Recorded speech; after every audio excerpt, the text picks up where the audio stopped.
Galera, agora outro assunto muito importante que cai em concursos públicos, concursos militares, na prova do Enem e vestibulares, são os conflitos que ocorreram no Brasil na era colonial.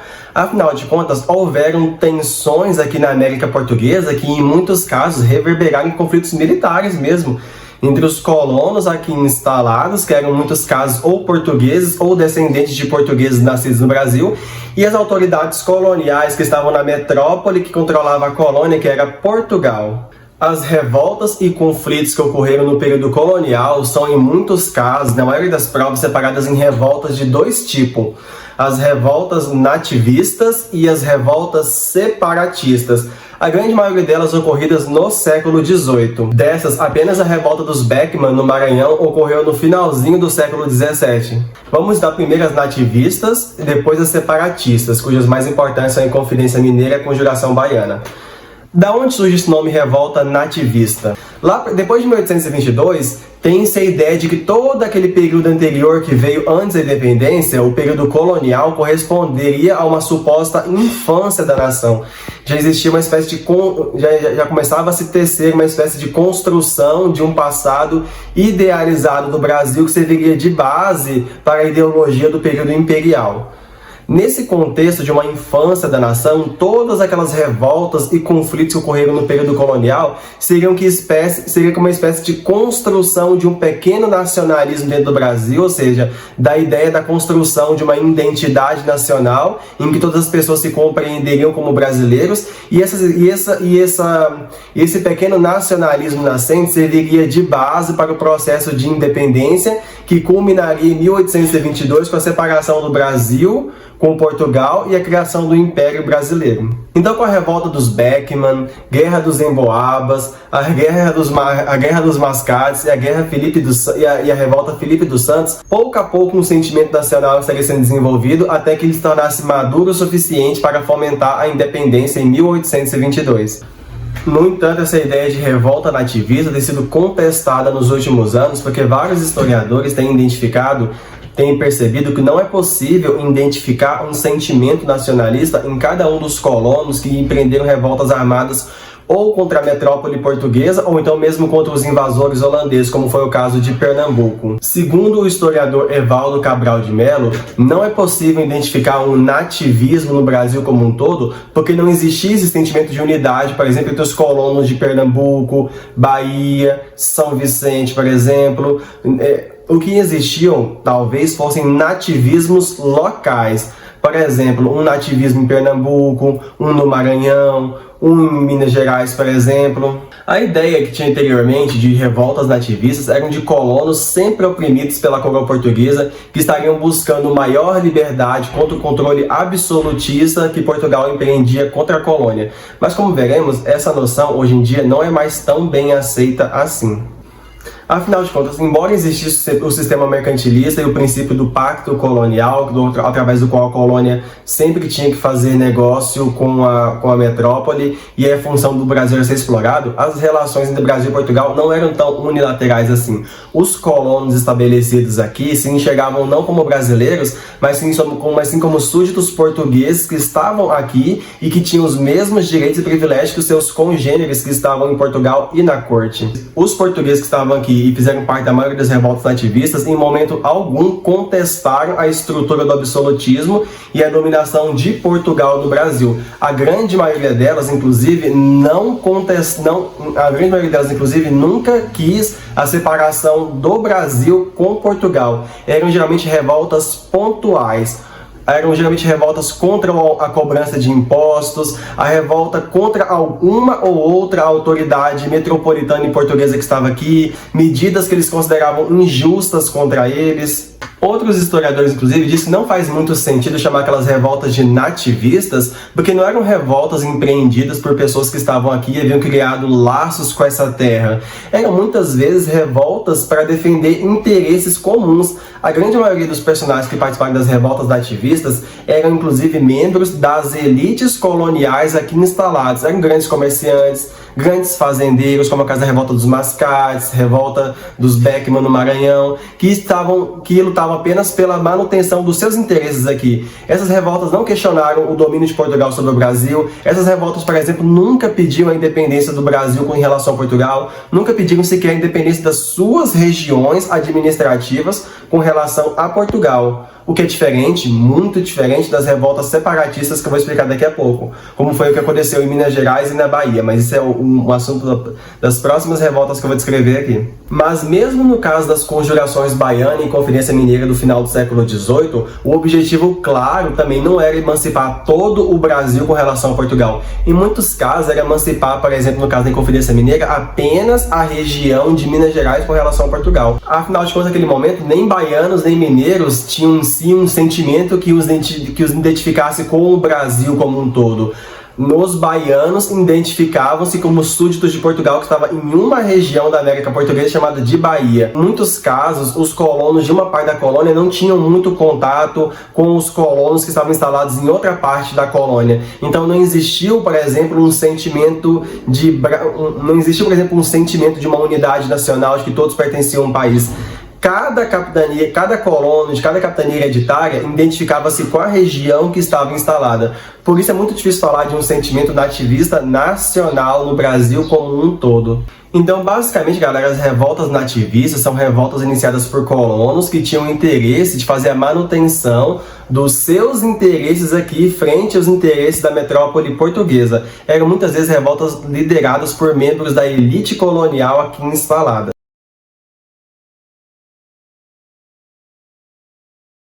A revolta dos Beckman ocorre no Maranhão em 1684, finalzinho do século XVII. Vamos lembrar que nessa época, quando a gente fala Maranhão, estamos falando de uma região que compunha o Maranhão e o Pará. O Maranhão e o Pará, que era a capitania do Grão-Pará e Maranhão, era uma região administrativa separada do restante da colônia. Era considerado um estado diferente do restante da colônia, mas que também estava sob dominação portuguesa. É só para depois, em meados do século XVIII, que o Grão-Pará e Maranhão vai ser integrado ao restante da colônia. O que levou à rebelião dos Beckman em 1684? No ano de 1680, o rei de Portugal, atendendo às exigências dos padres jesuítas aqui instalados, proibiram completamente a escravidão dos indígenas no Maranhão. Ainda era muito comum, galera, que os grandes fazendeiros do Maranhão recorressem ao trabalho escravo dos indígenas que ainda existiam em grande quantidade no Maranhão. Mas o trabalho escravo, galera, foi completamente proibido pelo rei de Portugal naquela época, o que vai desagradar os grandes fazendeiros da época, que dependiam do trabalho escravo em suas lavouras, e também vai desagradar os apresadores de indígenas, ou seja, aqueles portugueses aqui instalados que capturavam indígenas para revendê-los como escravos para os proprietários rurais do Maranhão.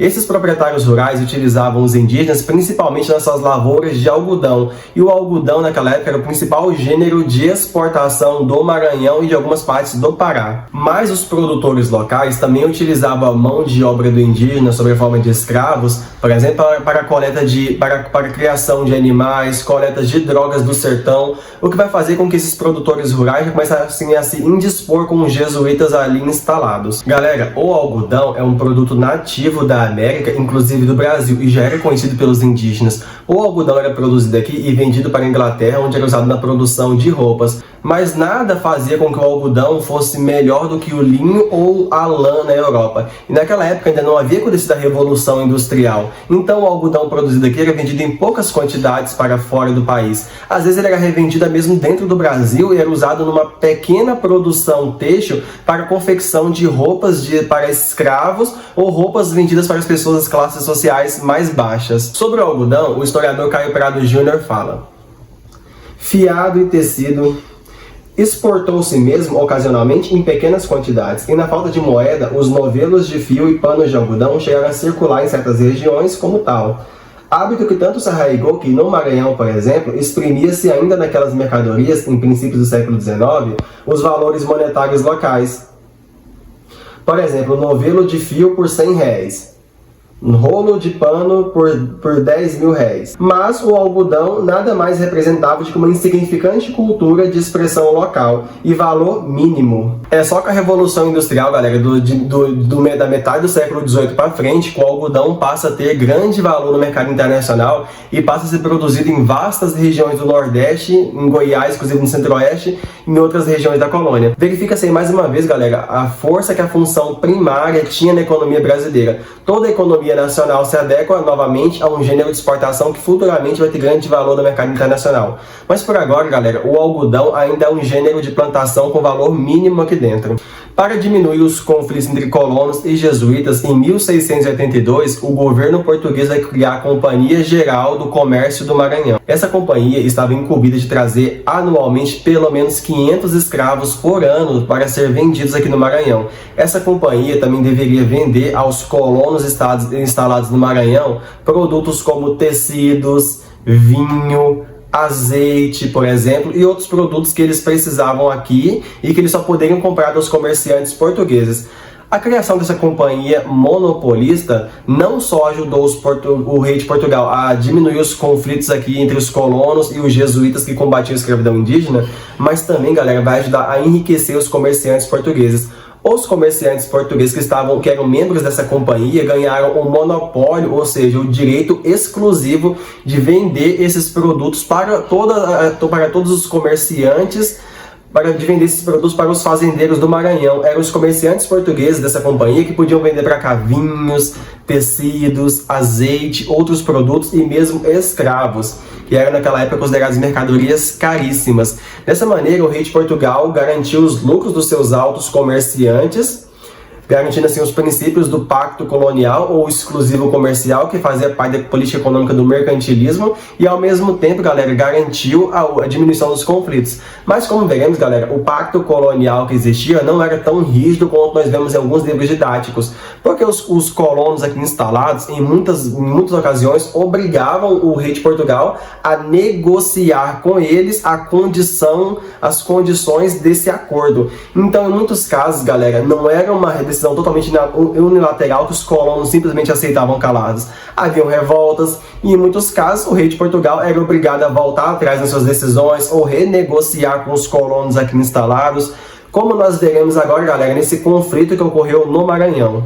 Essa companhia, galera, também foi obrigada a ser a grande compradora dos produtos primários produzidos na região do Maranhão, dentre eles o algodão. Os membros da companhia tinham o monopólio de comprar, por exemplo, o algodão do Maranhão e revendê-lo na Europa a preços mais altos, ao mesmo tempo que eram membros dessa companhia que vendiam para cá produtos usados pelos grandes fazendeiros. Para começar, galera, os membros da companhia já foram acusados de desvalorizar os produtos vendidos aqui. Eles queriam sempre comprar eles a preços muito baixos para revendê-los a preços caríssimos na Europa para sempre terem altos lucros, o que já estava desagradando os grandes fazendeiros locais. Outra coisa, galera, é que a companhia não conseguiu cumprir a sua promessa de trazer para cá anualmente 500 escravos trazidos de diferentes partes da África. Isso já estava levando, galera, a uma diminuição da quantidade de mão de obra aqui disponível nas lavouras de produção de algodão, por exemplo, mas de outros gêneros primários também, como o açúcar. O que já estava deixando, galera, os fazendeiros descontentes. Primeiro porque os seus produtos eram vendidos baratos e primeiro porque eles não estavam conseguindo mão de obra suficiente para trabalhar nas lavouras, o que fazia com que eles cogitassem voltar a perseguir indígenas para escravizá-los, mas eles sempre esbarravam aí com os interesses dos jesuítas que estavam amparados na decisão do rei de Portugal. Outra coisa, galera, era essa companhia que vendia para os colonos daqui azeite, por exemplo, vinhos, tecidos, roupas. E os colonos começaram a perceber que essa companhia, por ter o monopólio da venda desses produtos para cá, começou a vendê-los muito caro para os colonos. Porque se apenas eles podiam vender, então eles vendiam a preços caríssimos, galera. E os colonos começaram a ficar descontentes. Outros membros da elite do Maranhão que estavam muito descontentes com isso eram os comerciantes locais, que foram prejudicados com o monopólio que foi dado à companhia, porque os seus negócios foram extremamente prejudicados com esse monopólio. Então eles vão se juntar com os fazendeiros para fazer protestos contra a companhia comercial monopolista. E os grandes líderes dessa revolta foram Jorge Sampaio e os irmãos Beckman, Tomás e Manuel Beckman, que vão liderar fazendeiros e comerciantes que vão expulsar os jesuítas da colônia para voltar a explorar a mão de obra indígena, que estava proibida pelo processo da Junta das Missões.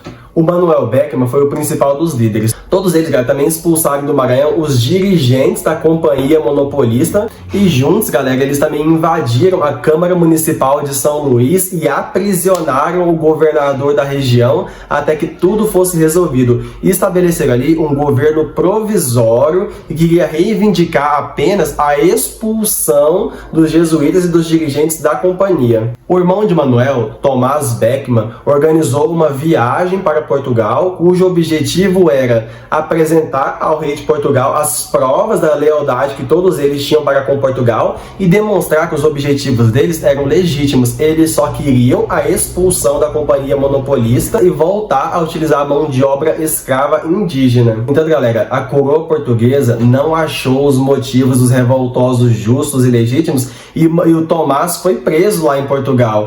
Portugal destacou um grupo das suas forças armadas e mandou elas aqui ao Brasil para punir todos os revoltosos. Ao mesmo tempo que um novo governador também foi enviado para a região do Maranhão. Chegando aqui, galera, a grande maioria dos revoltosos, como Manuel Beckman e Jorge Sampaio, foram presos e condenados à morte, galera. Outros revoltosos também eram grandes proprietários rurais e comerciantes, foram presos e tiveram suas propriedades confiscadas pelo rei de Portugal. No entanto, galera, alguns anos depois, a grande maioria deles foram libertados e tiveram suas propriedades restituídas. Tomás Beckman, que havia sido preso e degradado para Pernambuco, alguns anos depois foi libertado e pôde voltar para o Maranhão, onde ele teve seus crimes de lesa majestade enquadrados no crime de lesa majestade perdoados e pôde voltar a se dedicar às plantações. Anos depois, galera, o governador da capitania do Maranhão vai insistir também para que a Companhia Monopolista de Comércio do Maranhão fosse fechada, porque realmente não atendia aos interesses dos colonos locais. Algumas décadas depois, galera, já na época da Revolução Industrial, que acontece depois de 1760 na Inglaterra, quando o primeiro-ministro de Portugal era o Marquês de Pombal, ele vai mandar para cá uma outra companhia monopolista, que era a Companhia Monopolista, conhecida como Companhia de Comércio Grão-Pará e Maranhão, que inclusive, galera, vai fornecer muitos empréstimos financeiros para os proprietários rurais para estimular o cultivo do algodão, uma vez que o algodão vai ser um novo gênero de exportação, cujos valores no mercado internacional vão estar em altos por conta da Revolução Industrial na Inglaterra. Outro conflito nativista importantíssimo, galera, do comecinho do século XVIII foi chamada Guerra dos Emboabas, que ocorreu em Minas Gerais entre 1707 e 1709, ou seja, comecinho do século XVIII. A Guerra dos Emboabas nada teve a ver com um conflito que tivesse como origem um sentimento de nacionalismo, ou seja, de pertencimento à região de Minas Gerais. A Guerra dos Emboabas foi simplesmente um conflito entre elites paulistas de Minas Gerais e elites vindas de fora que disputavam o controle das regiões de mineração em Minas Gerais. Era uma disputa de interesses econômicos e políticos na região de Minas Gerais entre membros da elite colonial paulistas e portugueses que vieram de fora.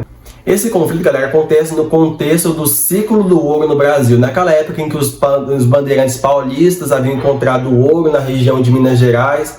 Naquela época, galera, que alguns paulistas, liderados por Borba Gato, haviam encontrado ouro na região de Minas Gerais e haviam anexado ela à capitania de São Vicente, São Paulo. Os paulistas bandeirantes que encontraram ouro em Minas Gerais acreditavam que eles eram os únicos que tinham direito à exploração desse ouro, porque foram eles que haviam encontrado. No entanto, a situação não ocorreu bem como eles esperavam, porque pessoas que vieram de Portugal e de outras partes do Brasil colonial se instalaram na região de Minas Gerais e também exigiram o direito de explorar ouro nas minas e nos rios da região. Um dos até então administradores da região, galera, era o paulista e bandeirante Borba Gato. E o Borba Gato, por exemplo, não gostava de forasteiros como, por exemplo, Manuel Nunes Viana, que era um português que havia se instalado na Bahia e que também havia vindo para a região de Minas Gerais para explorar ouro, diamante e prata.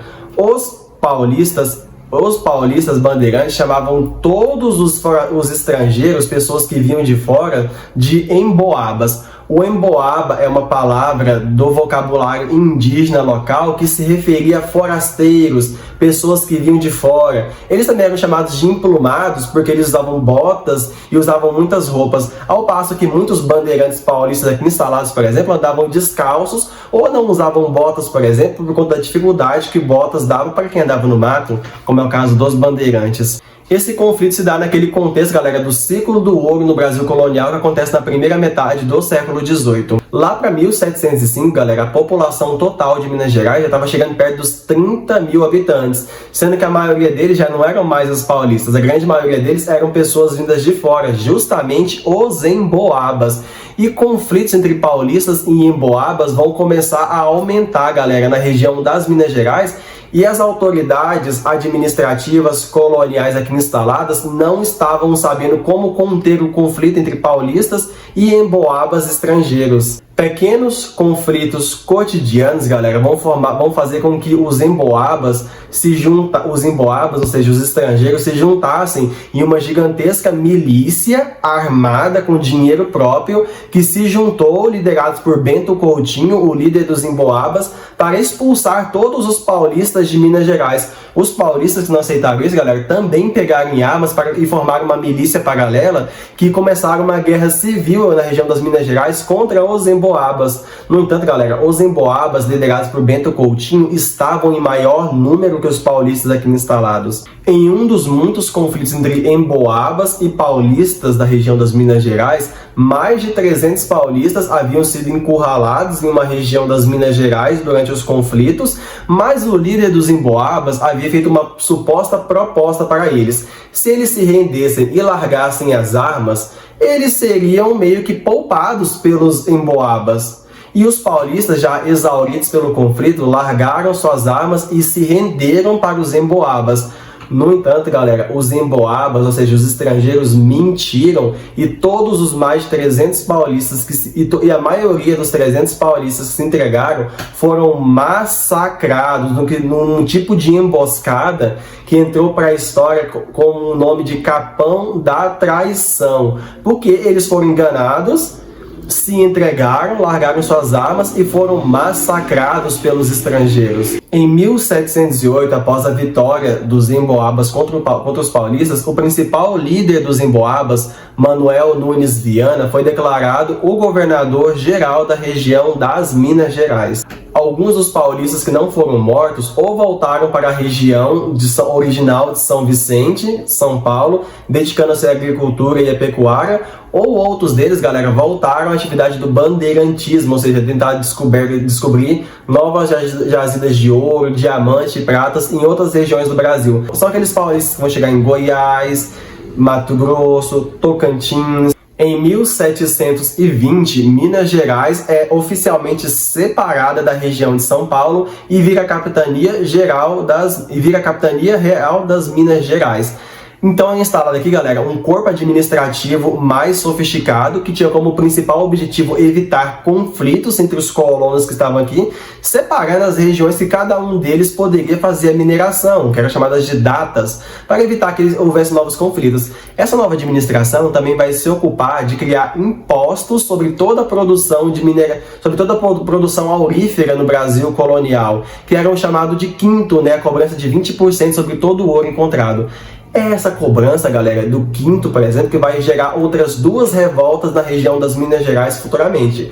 A revolta Felipe dos Santos, que eu vou explicar daqui a pouquinho, que é mais uma revolta nativista, e a Inconfidência Mineira, que eu vou explicar daqui a pouco também, galera, que já era considerada uma revolta separatista, já com o objetivo de separar Minas Gerais do controle de Portugal.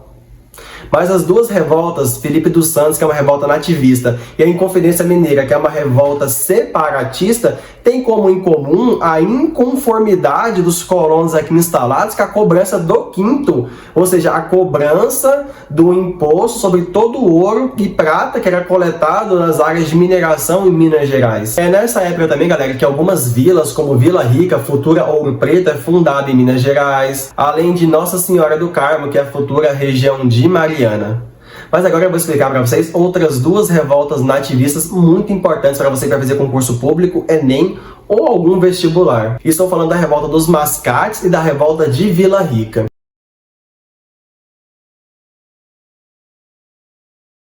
Falemos agora, galera, da famosíssima Guerra dos Mascates, que aconteceu em Pernambuco de 1710 a 1711, ou seja, ainda comecinho do século XVIII. O conflito, galera, é entre duas facções da elite de Pernambuco. Em primeiro lugar, os ricos comerciantes de Recife contra os proprietários rurais escravocratas de Olinda.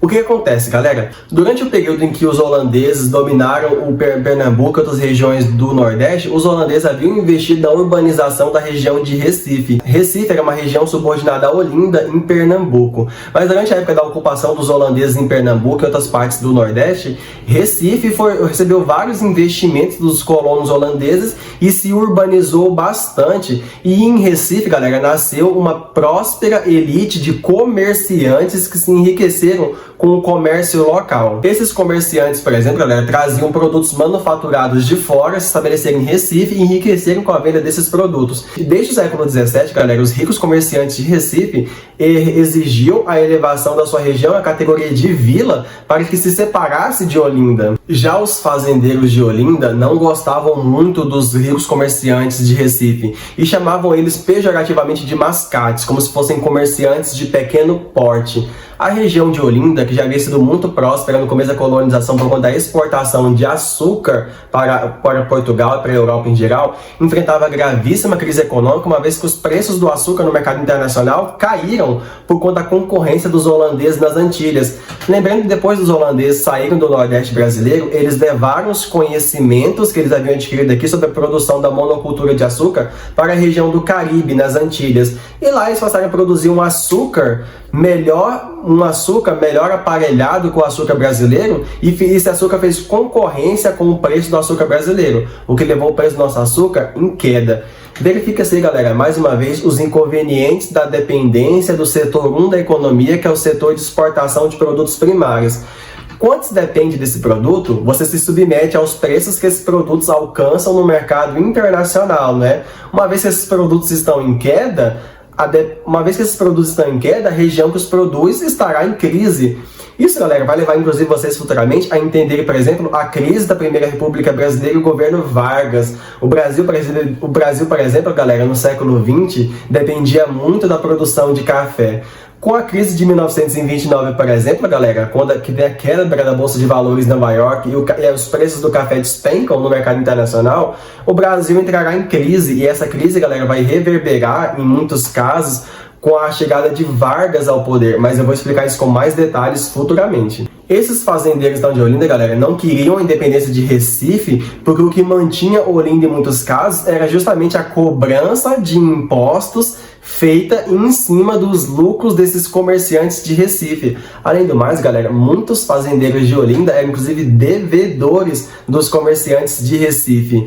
Então eles não queriam que Recife virasse uma vila independente de Olinda, o que vai levar a atritos entre essas duas camadas de elites, que vai fazer com que os dois grupos pegassem armas e entrassem em conflitos uns com os outros. Uma verdadeira guerra civil que ocorreu em Pernambuco. Conflitos armados estenderam-se até 1711, até que Félix José de Mendonça, capitão-mor nomeado por Lisboa, em Portugal, chegasse ao Brasil, trazendo tropas de portugueses para apaziguar a guerra entre os dois e pacificar a região. O novo governo, galera, apoiou os comerciantes de Recife e a região foi finalmente separada administrativamente de Olinda e transformou-se numa vila autônoma. O rei de Portugal na época, Dom João V, inclusive, galera, não puniu ninguém e anistiou todos os revoltosos. E assim terminou o conflito em Pernambuco, com Recife e Olinda finalmente separados político e administrativamente.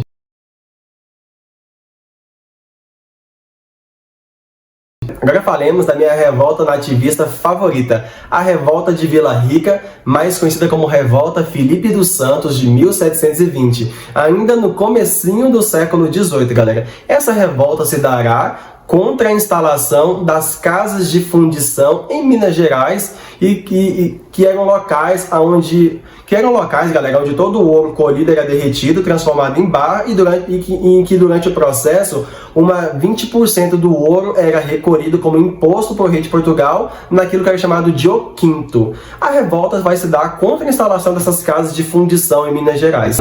Galera, o que vocês estão vendo na imagem é o quadro O Julgamento de Filipe dos Santos. Esse quadro, óleo, foi pintado por Antônio Parreiras, um pintor, ilustrador e desenhista brasileiro, galera, que nasceu em 1860 lá no Rio de Janeiro e vai morrer lá para a década de 1930, também no Rio de Janeiro. Esse quadro retrata a versão mítica da execução de Filipe dos Santos. Ao fundo vocês podem ver casas sendo queimadas, e quem está sentado, galera, nessa cadeira é o governador-geral das Minas Gerais, o Conde de Assumar, que era um nobre português de uma dinastia de nobres importantíssima em Portugal, galera. O nome completo do Conde de Assumar era Pedro Miguel de Almeida Portugal, que havia herdado do seu pai o título de Conde de Assumar. Era membro de uma das famílias nobres mais importantes de Portugal, que inclusive tinha ligações com uma outra casa de nobres muito importantes, que era a Casa dos Távoras. Futuramente, galera, a Casa dos Távoras vai ser acusada de orquestrar e planejar a tentativa de assassinato de um rei de Portugal, o rei Dom José, e vão ser acusados de regicídio. A Casa dos Távoras, galera, vai ser perseguida e quase toda eliminada em Portugal. E muitos membros, galera, da família do Conde de Assumar vão ser colocados sob suspeitas por conta da ligação que eles tinham com a família Távora, lá em Portugal. A chegada, galera, de uma pessoa do porte do Conde de Assumar para governar uma região como Minas Gerais mostra que nem todo mundo que veio para cá era ou pequenos membros do funcionalismo público, ou membros da pequena nobreza ou pequenos comerciantes. Às vezes, membros da grande nobreza também vinham para o Brasil. O Conde de Assumar foi governador da capitania do Brasil entre 1717 e 1721. E entre as muitas coisas que o Conde de Assumar escreveu, galera, durante a sua vida, há um pequeno trecho de um texto que ele escreveu que mostra como era o clima de rebelião na região das Minas Gerais. Quero ler para vocês um trecho de uma das coisas que o Conde de Assumar escreveu. A terra parece que evapora tumultos, a água exala motins, o ouro toca desaforos, destilam liberdades os ares, vomitam insolências as nuvens, influi desordens os astros, ou seja, as estrelas, o sol. O clima é tumba da paz, ou seja, onde a paz morre, e berço da rebelião, é onde nascem rebeliões e motins. A natureza anda inquieta consigo, amotinada lá por dentro é como no inferno. Galera, isso dá o clima do que era a região das Minas Gerais no século XVIII. Galera, ele escreveu isso porque durante os 4 anos que ele foi governador da região das Minas Gerais, ele teve que sufocar 16 revoltas que aconteceram em Minas Gerais, todas elas em oposições a medidas administrativas que vinham de Portugal, como por exemplo a cobrança do quinto sobre a produção aurífera da região. A coroa portuguesa tinha grande preocupação em controlar com eficiência todo o ouro que era colhido na região do Brasil colonial, galera.